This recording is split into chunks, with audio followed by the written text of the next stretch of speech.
Buenos días a todos. Hoy daremos inicio al bloque de ultrasonido pélvico.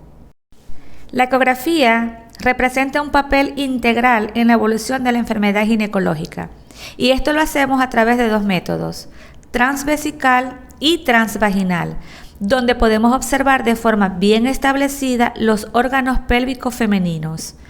También tiene un papel importante como guía de procedimientos intervencionistas. Ahora bien, cuando la ecografía no es concluyente, utilizamos estudios o métodos complementarios tales como tomografía axial computarizada y resonancia magnética. Hablando un poco sobre la anatomía pélvica femenina, tenemos al útero, que es un órgano muscular hueco de paredes gruesas, constituido por una capa muscular que es el miometrio y una capa mucosa que es el endometrio, el cual está situado entre las dos capas del ligamento ancho lateralmente, la vejiga anteriormente y el colon rectosigmoide posteriormente. El útero, está dividido en cuerpo y cérvix. El fondo es el área superior del cuerpo y los cuernos es el área donde las trompas entran al útero. Luego tenemos los ovarios, que tienen una forma elíptica y que en mujeres nulíparas están situados en una depresión en la pared pélvica lateral denominada fosa ovárica, la cual está limitada anteriormente por la arteria umbilical obliterada, posteriormente por el uréter y arteria ilíaca interna y superiormente por la vena ilíaca externa. Los ovarios están fijados al útero por los ligamentos ancho ovárico y suspensorio del ovario. Y otra cosa que tenemos que saber del ovario es que mujeres que han gestado tienen una localización variable. Entonces aquí tenemos la representación gráfica donde podemos observar el útero, su cuello, el cuerpo y el fondo del útero. Los cuernos, trompas de falopio y ovario. La ecografía pélvica es una técnica complementaria que se utiliza ampliamente en la evaluación de la pelvis femenina. Dentro de las indicaciones más comunes tenemos pacientes con quistes, pacientes con tumoraciones, enfermedad inflamatoria pélvica, sangrado vaginal anormal, embarazo ectópico y dispositivos intrauterinos. Esto lo podemos hacer mediante dos técnicas. Tenemos primeramente el método transvesical, que nos ayuda a visualizar la pelvis entera y proporciona una visión global. Ahora, dentro de las principales limitaciones tenemos pacientes que no son capaces de planificar la vejiga, pacientes obesas, pacientes que tienen útero en retroversión, en el cual el fundus puede estar situado más allá de la zona focal del transductor. Y con el método transvaginal se utilizan transductores de frecuencias más elevadas, por lo tanto tenemos mejor resolución anatómica. Sin embargo, debido a esto, el campo de visión es limitado. Debemos tener una vejiga urinaria distendida, es decir, planificada, la cual proporciona una ventana acústica para visualizar los órganos pélvicos, utilizando transductores entre 3 y 5 MHz. Realizamos planos transversales y longitudinales. Aquí tenemos unos ejemplos en escala de grises, donde podemos observar el útero tanto en el plano transversal como en el plano longitudinal, tomando medidas en el eje transversal, es decir, de cuerno a cuerno, y en un plano longitudinal y anteroposterior. Podemos observar también esta línea fina ecogénica que corresponde a la vagina. En la ecografía transvaginal debemos tener la vejiga completamente vacía. Utilizamos transductores endocavitarios de 7.5 a 14 MHz, recordando cubrir el transductor con un protector para evitar contaminación. Entonces, colocamos a la paciente en posición ginecológica, introducimos el transductor endocavitario dentro de la vagina, donde vamos a obtener este plano o esta imagen en escala de grises del útero en un corte longitudinal, donde observamos completamente su endometrio. El endometrio varía en ecogenicidad y espesor a lo largo del ciclo menstrual, por ejemplo. También puede variar de acuerdo a la edad de la mujer o si recibe una terapia estrogénica. La ecografía ha permitido evaluar estos cambios y acercarnos a la fisiología y patología de una manera poco invasiva. La medición del espesor endometrial total debe realizarse en un corte medio sagital,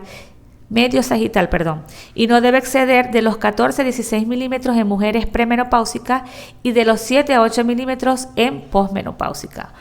Entonces, aquí tenemos los 4 ejemplos clásicos de las fases del endometrio, donde en la primera fase, que es la fase menstrual, que es del día 1 al 4, encontramos una fina línea ecogénica. En la fase proliferativa, que es del día 5 al 13, encontramos un engrosamiento hiperecogénico de 4 a 8 milímetros. En esta tercera imagen, que es la fase ovulatoria, que es del día 13 al día 16, encontramos el clásico ejemplo del endometrio trilaminar que mide de 6 a 10 milímetros. Y en la fase secretora, que es del día 16 al día 28, encontramos un engrosamiento hiperecogénico homogéneo de 7 a 14 milímetros. Ecografía endocavitaria transvaginal al Doppler color, donde podemos observar una perfusión satisfactoria a nivel del parénquima uterino. Los ovarios tienen forma elíptica. Su localización es variable, especialmente en mujeres multíparas. Al realizar una exploración ecográfica, debemos comprobar la existencia de ambos ovarios. Esto es importantísimo. Su tamaño, la presencia de folículos y sus posibles patologías. Ellos tienen una buena movilidad y al no encontrarlos en la fosa, debemos rastrear con diferentes angulaciones la sonda cerca de sus relaciones anatómicas. Entonces, el tamaño de los ovarios es variable dependiendo del número de folículos en crecimiento, edad de la mujer, gestaciones, etc.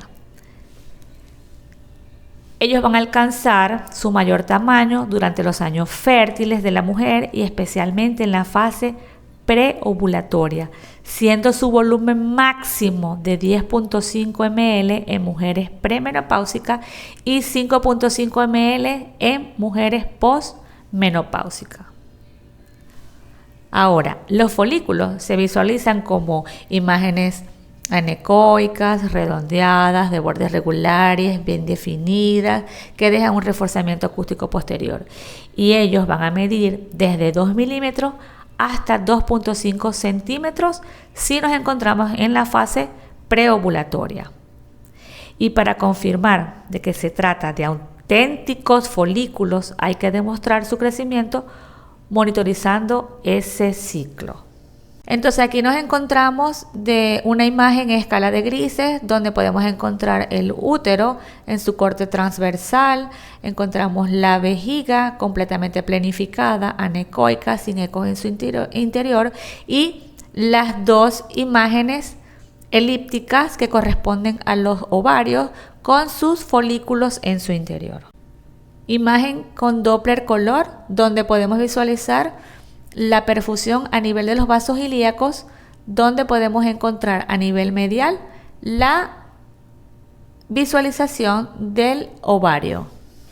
Hablando un poco sobre la patología pélvica femenina, podemos encontrar trastornos a nivel del útero, como los miomas o la adenomiosis. Trastornos a nivel del endometrio, como el endometrioma, endometritis, atrofia o hipertrofia endometrial, pólipos y carcinoma de endometrio. Trastornos a nivel del cérvix, aquí hay un error, disculpen, donde podemos encontrar, por ejemplo, pólipos endocervicales, cuerpos de inclusión, miomas endocervicales y CA cervical invasivo, entre otros. Trastornos a nivel del ovario, como las masas anexiales y la evaluación del dolor pélvico.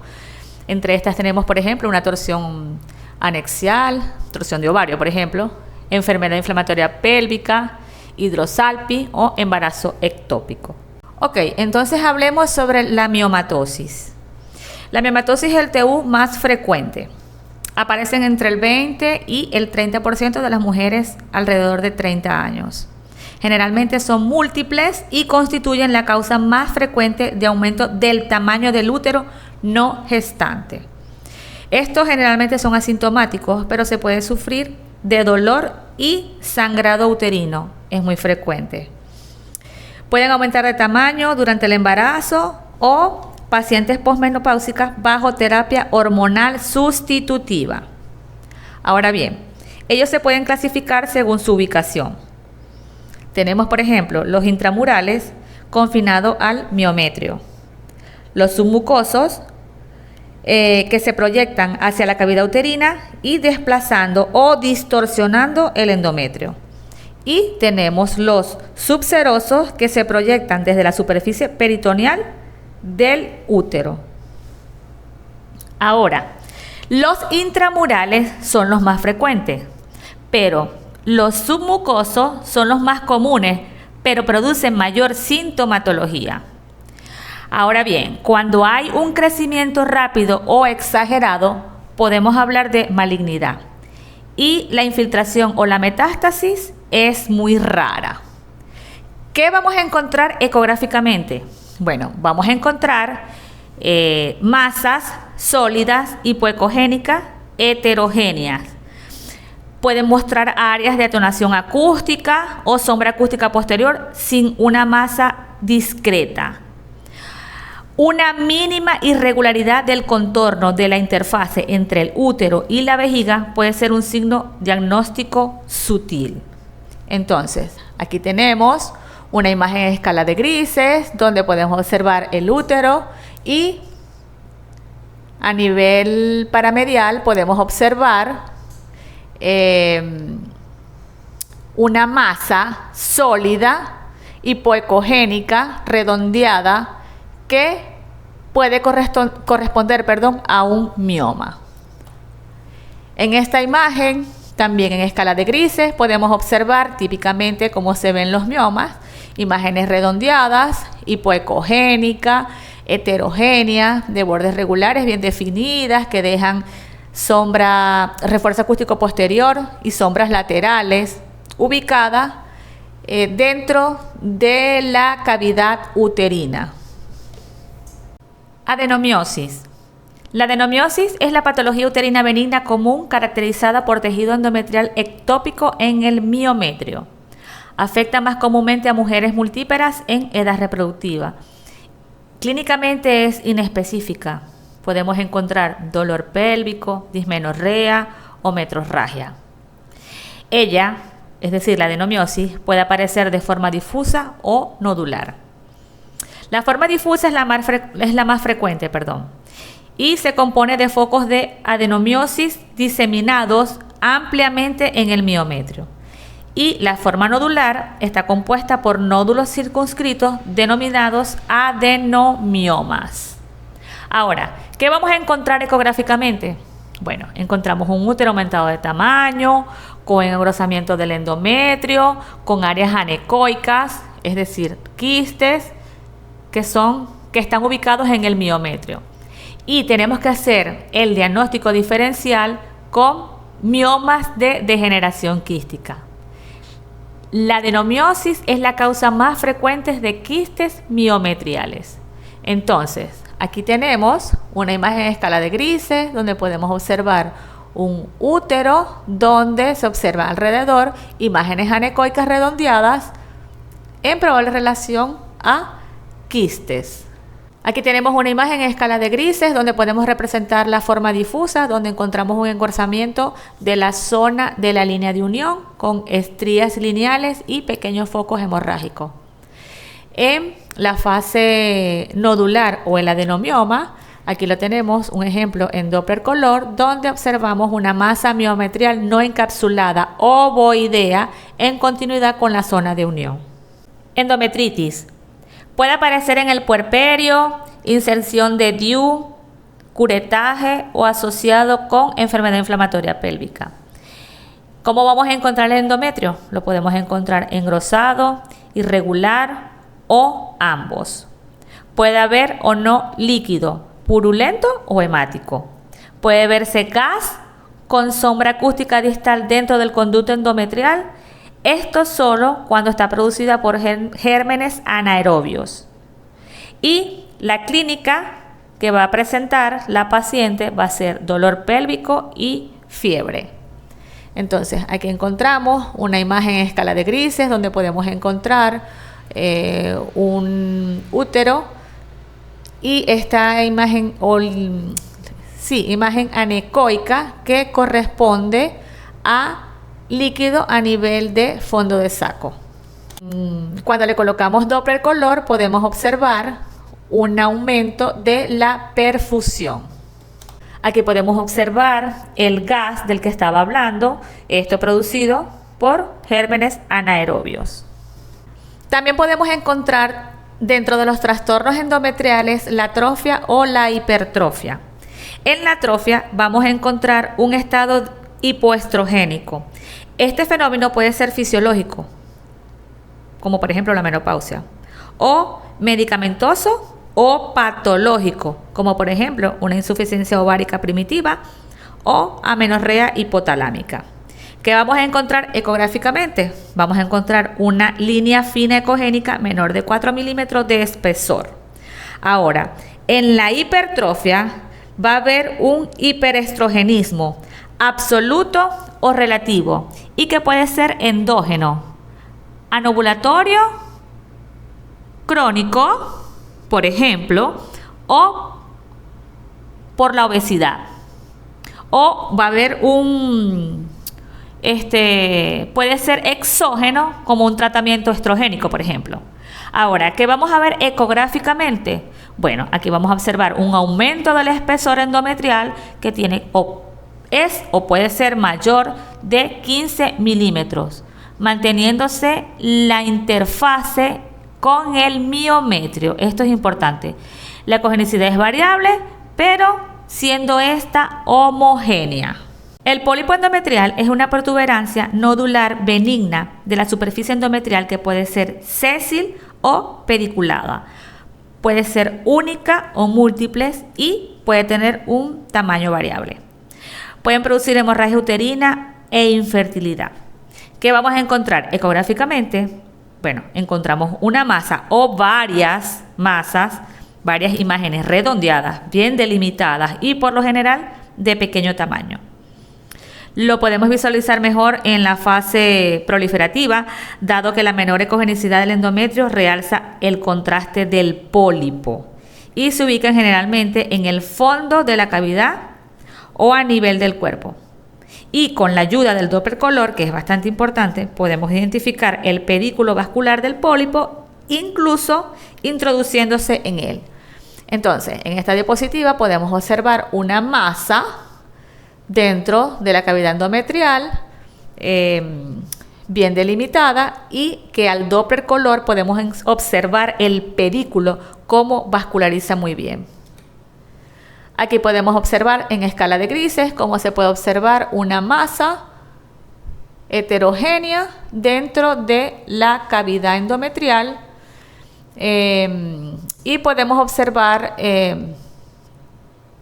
diferentes masitas alrededor de la cavidad endometrial y podemos hacer el diagnóstico diferencial con mioma submucoso o una hiperplasia endometrial.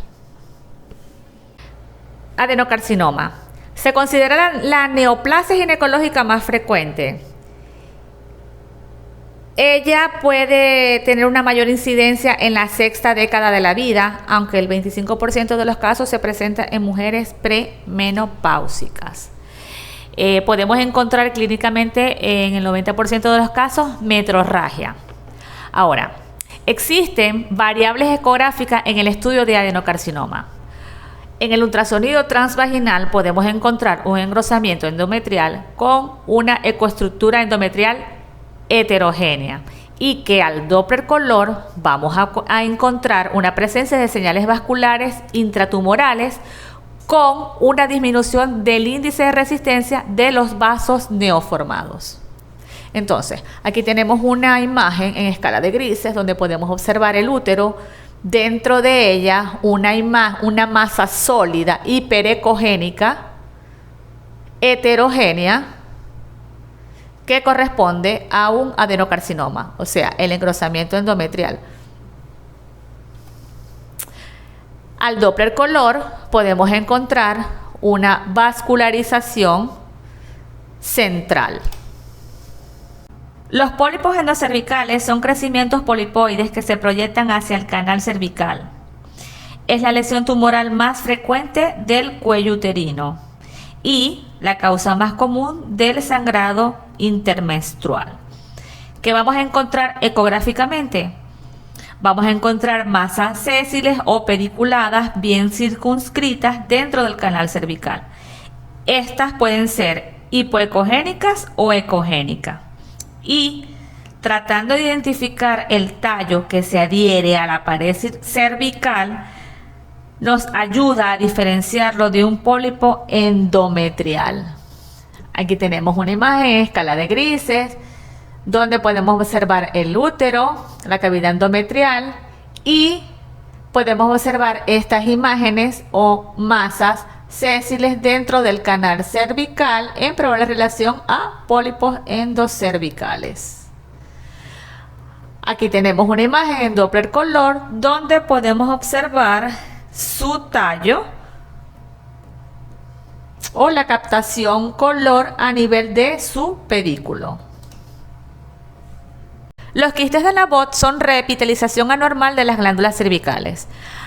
A nivel de el útero podemos observar en escala de grises imágenes quísticas cerca del canal cervical. Estas pueden ser de pocos milímetros y pueden llegar a medir hasta 4 centímetros. Las mayores pueden alterar la arquitectura del cervix y tenemos que hacer su diagnóstico diferencial con quistes de ovario. Aquí tenemos una imagen en escala de grises donde podemos observar el útero en su corte longitudinal, la cavidad endometrial y estas imágenes anecoicas en probable relación a quistes ubicadas a nivel del canal cervical. Aquí tenemos otras imágenes características quísticas dentro del canal cervical de mayor tamaño. El CA cervical invasivo es la neoplasia maligna que se origina en el cuello uterino. Es el tercer tumor maligno ginecológico más común después del tumor de endometrio y de ovario. Normalmente se diagnostica clínicamente y las pacientes raramente son enviadas para una evaluación ecográfica. Ahora bien, cuando ya son enviadas para la evaluación, ¿qué encontramos ecográficamente? Una masa sólida retrovesical, la cual puede ser indistinguible de un mioma cervical. Pero cuando nos encontramos este tipo de patología, es preferible realizar una tomografía o una resonancia magnética. Al Doppler color podemos observar una captación central. Los quistes ováricos varían ampliamente en su etiología, desde fisiológicas hasta complejas benignas y neoplásicas. Las estructuras ováricas quísticas pequeñas se deben considerar folículos ováricos normales a menos que el paciente sea prepúber, sea posmenopáusica, esté embarazada o el diámetro medio sea mayor de 3 centímetros. Normalmente son estructuras unilaterales, asintomáticas y regresan espontáneamente con la menstruación. Aquí tenemos una imagen quística característica en probable relación a un quiste de ovario. Aquí tenemos otro ejemplo donde podemos encontrar imágenes anecoicas, redondeadas, de bordes regulares, bien definidas, en probable relación a quistes funcionantes. El quiste hemorrágico se ve con mayor frecuencia en quistes funcionales o quistes del cuerpo lúteo y se resuelven dentro de 8 semanas. ¿Qué vamos a encontrar clínicamente? El paciente presenta dolor pélvico súbito, vamos a encontrar una masa pélvica, pero también pueden ser asintomáticos. Entonces, ¿qué vamos a encontrar dentro de este quiste? Vamos a encontrar detritus, podemos encontrar un nivel líquido, podemos encontrar tabiques, podemos encontrar líquido libre con ecos internos, y a nivel del Doppler color puede tener una captación periférica con un índice de resistencia mayor de 0.5. Aquí tenemos otro ejemplo de un quiste hemorrágico donde podemos encontrar los tabiques y detritus dentro de este. Quiste del cuerpo lúteo. Resulta del fallo de la absorción o del exceso de sangrado en el cuerpo lúteo. Son menos frecuentes que los foliculares, pero tienden a ser mayores y más sintomáticos. El dolor es el síntoma principal. Generalmente son unilaterales y más propensos a la hemorragia y la ruptura. ¿Qué vamos a encontrar ecográficamente?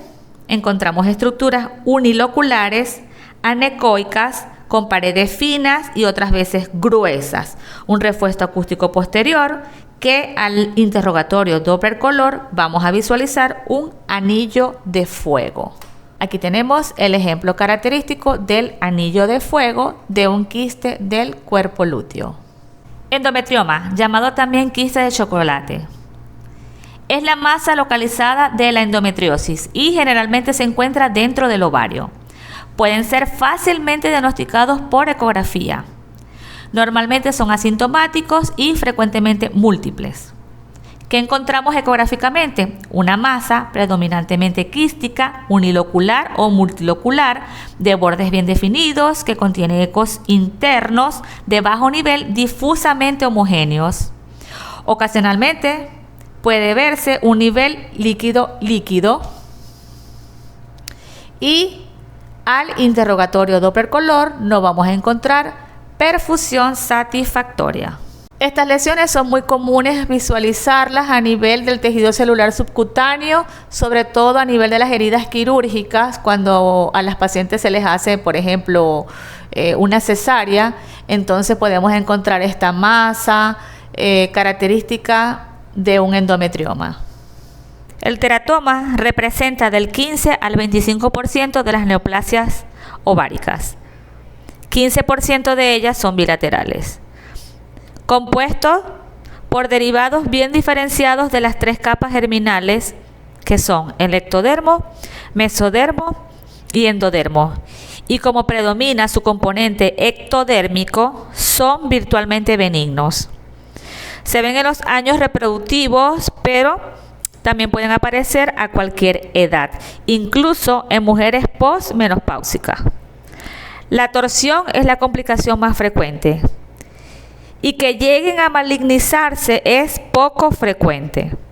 Ecográficamente tienen un aspecto variable, pueden ser anecoicos o hiperecogénicos, pero hay características específicas que incluyen una masa quística con nódulo mural ecogénico, que es el tapón dermoide.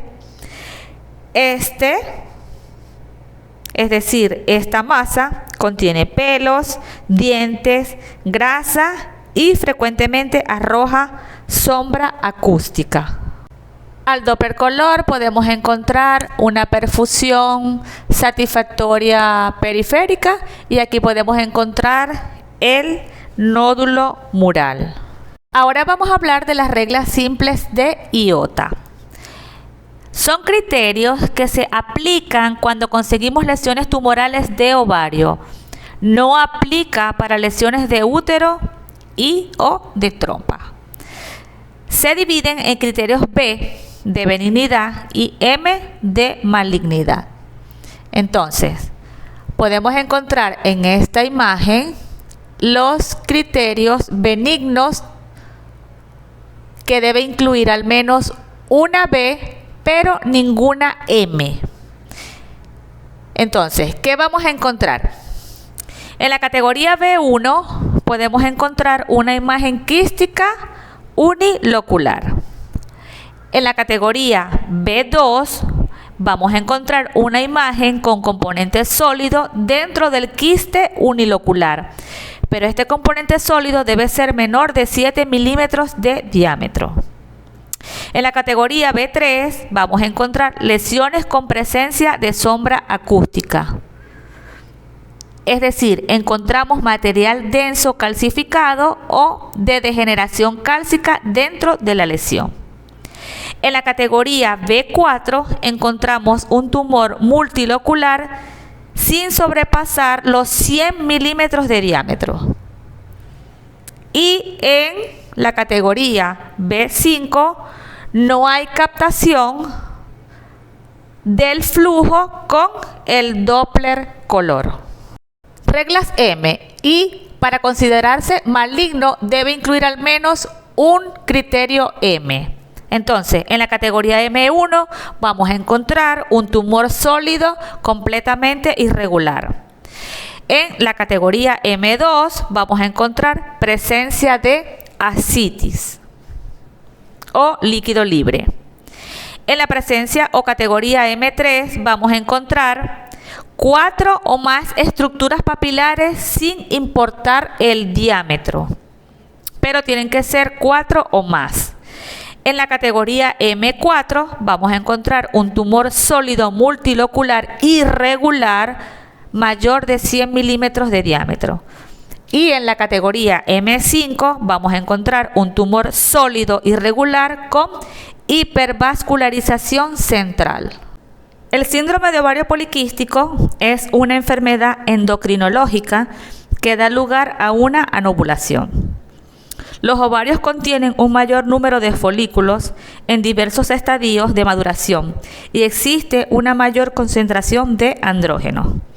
¿Qué vamos a encontrar ecográficamente? Ovarios aumentados de tamaño bilateralmente con múltiples folículos pequeños en forma de collar de perla. Aquí tenemos los ejemplos de estas imágenes elípticas que corresponden a los ovarios, donde se representan las imágenes anecoicas, características de quistes alrededor, o mejor dicho, en su periferia, en forma de collar de perla. La torsión anexial se refiere a la rotación del ovario y la porción de la trompa de Falopio en el pedículo vascular. Puede ser intermitente o sostenida y da como resultado una éstasis venosa, arterial y linfática. Es una emergencia ginecológica para evitar necrosis. Vamos a encontrar líquido libre a nivel del fondo de saco y a nivel al interrogatorio Doppler color vamos a encontrar el signo del remolino. Entonces aquí tenemos una imagen ecográfica con Doppler color donde podemos observar el aumento de volumen del ovario que no tiene captación o no tiene ningún tipo de perfusión al Doppler de amplitud. Aquí tenemos otro ejemplo donde encontramos un ovario con ausencia de vascularización al interrogatorio Doppler color. La enfermedad inflamatoria pélvica puede estar asociada a ciertos trastornos pélvicos infecciosos inflamatorios como el absceso tubovárico, un embarazo ectópico o una hidrosalpia. Generalmente se ve en mujeres en edad reproductiva y podemos encontrar a nivel ecográfico líquido libre en fondo de saco. Al interrogatorio Doppler color podemos observar un aumento de la perfusión a nivel endometrial y podemos observar muy comúnmente masas anexiales. El absceso tubovárico es una complicación tardía cuyos factores de riesgo pueden ser una enfermedad inflamatoria pélvica, diabetes mellitus, múltiples parejas sexuales, el dispositivo intrauterino. ¿Qué vamos a encontrar ecográficamente? Un complejo multilocular retrouterino, podemos encontrar masa anexa, detritus, tabiques, paredes gruesas irregulares. Comúnmente es bilateral y también es frecuente el líquido libre en fondo de saco con ecos finos. El embarazo ectópico puede ser en específico o específico, siendo el más común el específico, donde vamos a encontrar el embrión vivo anexial. Y al interrogatorio Doppler color vamos a encontrar el signo de anillo de fuego. Muchas gracias.